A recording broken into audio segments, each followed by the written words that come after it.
On the Beef, where we not only talk about business problems, we talk about business solutions. I'm Bob. And I'm James. And we're corporate facilitators for a company called Sequent Learning Networks. We talk to a lot of people in a lot of different companies, and we know there are problems. Here, we want to talk about those problems frankly and offer some solutions. Yep. So, James. Yes, sir.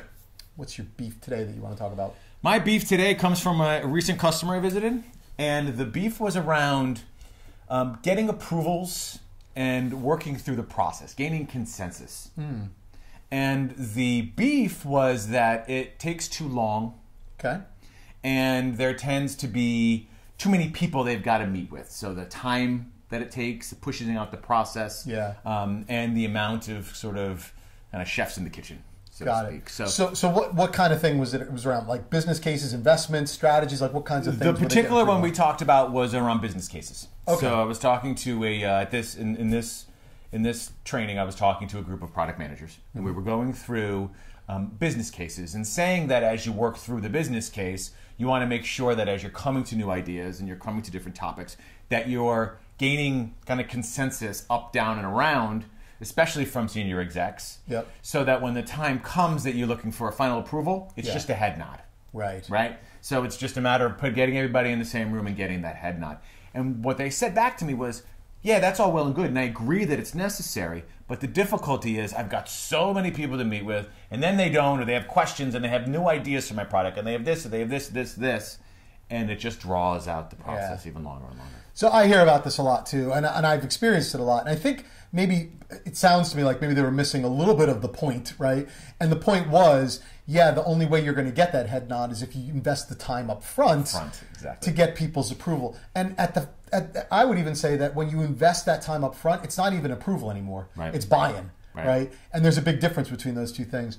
And I've been guilty of this many, many times in my own career, especially early on. I still do it, I think, to some extent, where I feel like I want to show people that I can do it all, right? Absolutely. That I can actually take a project from beginning to end, just drive it through, and then I go to the person that's supposed to give the final approval, and I'm so proud, right? I'm like, look at what I did!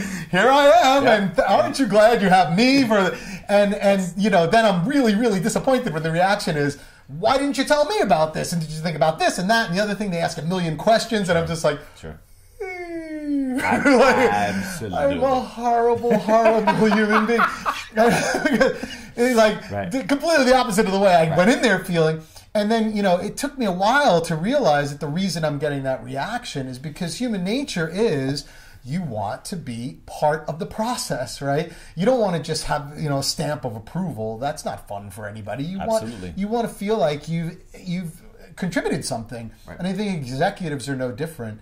So all that to say, investing the time up front is really, I think, what you were talking about, right? Absolutely. So it's a matter of putting that time in up front. And, it's going to make that back end easier, right? It's going to make that, and it's also going to cover you a bit, right? It's also going to make sure that your bases are covered because executives don't want to be caught blindsided, right? I automatically think of a situation that I had years ago. And I was working on a project, and I was exactly like you, right? I was going to bring this product to the market, and I was going to make sure that I did it all. I took everything off their plate, right? My boss wouldn't have to worry about a thing, right? I was going to run with this thing. And so I was just running and going and doing things. And there were risks that were coming, and I was managing them. I was mitigating these. I was doing a great job. Well, she's coming up in the elevator one day, and wouldn't you have it that the president of the organization is in the elevator with her and decides that she's going to ask her a question that says, hey, what's going on with this product? My boss had no clue. No idea. She's like, I don't know what you're talking about. Well, that is not a good position to put your boss in.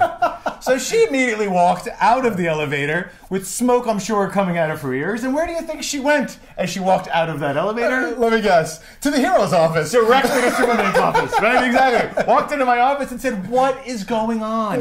Don't you ever, if you have risks, you got to communicate them. If you have this, you got to... So keeping her in the loop all along the way, not just because it's easier to get my approval and consensus in the end, but also because she needs to know. You put her in a bad spot. I put her in a horrible spot, which came down and was a horrible reflection. And it's not like you meant to, but that's what ends up happening. I was, I had similar experiences. There was a point in one of the jobs that I had that I was responsible for bringing a lot of business cases to represent a group of people. And this same senior vice president would continue to reject anything that came out of my mouth. I mean, any single thing before I even got like the second sentence out. Right. Nope, not approved. What? So I was, friends with the guys. I went to him afterwards. I said, "What are you doing to me? Why in front of the CEO and all the other executives, every time I even open my mouth, you just, you reject everything that I say?" And he said something that I did not take well at the time, but he said, "I know what you're going to present beforehand," because they got a list of things that I was going to present. Right. And he says, "I ask a couple of my managers, right, my senior managers, if they've heard about this project. And if the answer is no, then I automatically reject it." Really? He said, "You jerk. You suck. You suck, man. Why are you doing that to me?" This is what you call like a good good collaboration. And it felt to me at the time like, well, this person's just, trying to show his power and do the other things. But I come to realize that, okay, so my reaction, of course, was I'll show him. I'm going to tell every senior manager everything. I'm going to overload them with they're going to love it all because all my ideas are good. Every idea I have is fantastic. I'll suck up every minute of their time. And so I did, right? Yeah. But here's what ended up happening was it backfired on me in a good way, because what I found was when I did involve his senior managers up front, number one, they had valuable insights. They had things that made the project better and things I wasn't thinking about and my team wasn't thinking about. And the other thing was when the project actually got approved, which of course now they did, further along in the development of whatever it was we were trying to get approved, all these managers were on board. And all of a sudden, it wasn't people saying, well, why did you do that? Why didn't you do this? Why wasn't I involved? It was like a team actually making this thing work. Together. So the guy had a point. Yeah. And it took me some time to realize that, but it really was true. Right. So I think the solution from my standpoint is really getting people involved early and upfront. Agreed. You won't have to take as much time to tell the story. You won't get as many questions because there aren't as many questions to ask. And people will feel involved and offer some valuable insights that might actually help your project. So Agreed. That's kind of where I'm at. What do you think? Yeah, and I think that's right on. But I also want to add the fact that, as you're meeting with different areas of the organization, your message is going to be different. So don't craft a single message and talk to, marketing if you need to gain consensus from there, and product and finance and whoever those groups are. That message is going to be different. Yeah, that's right. So when you do meet with them early on, make sure you're hearing things, you're giving them the message of what they want to hear as well.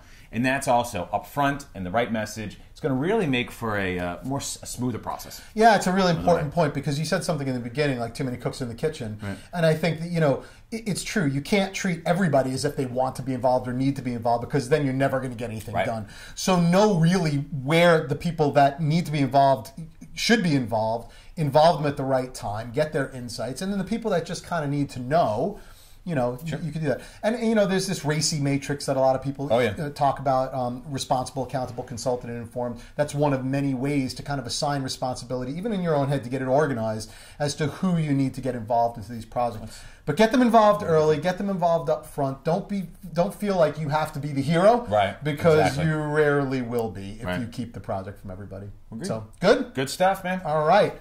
So thank you, everybody. Hopefully you enjoyed this episode here, and you can have some nuggets to walk away with. Please leave some comments below. We'd love to take whatever topics, whatever beefs you may have, talk about them on our show. Also, please don't forget to subscribe. We're on about every other Monday morning, and thank you so much for joining us. Thank you.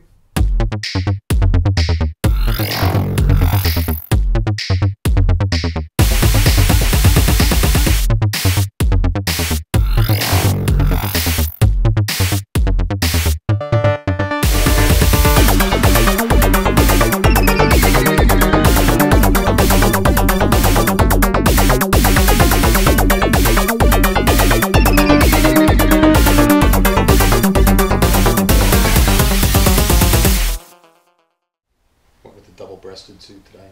Nice. It's good. I don't know if it's coming back yet. This has been like, no, I don't. It's probably not. Try bell bottoms next. This is an old jacket. But I love double-breasted jackets, but nobody else seems to like them. I also like baggy shirts. Double-breasted. Waiting for that to come back in.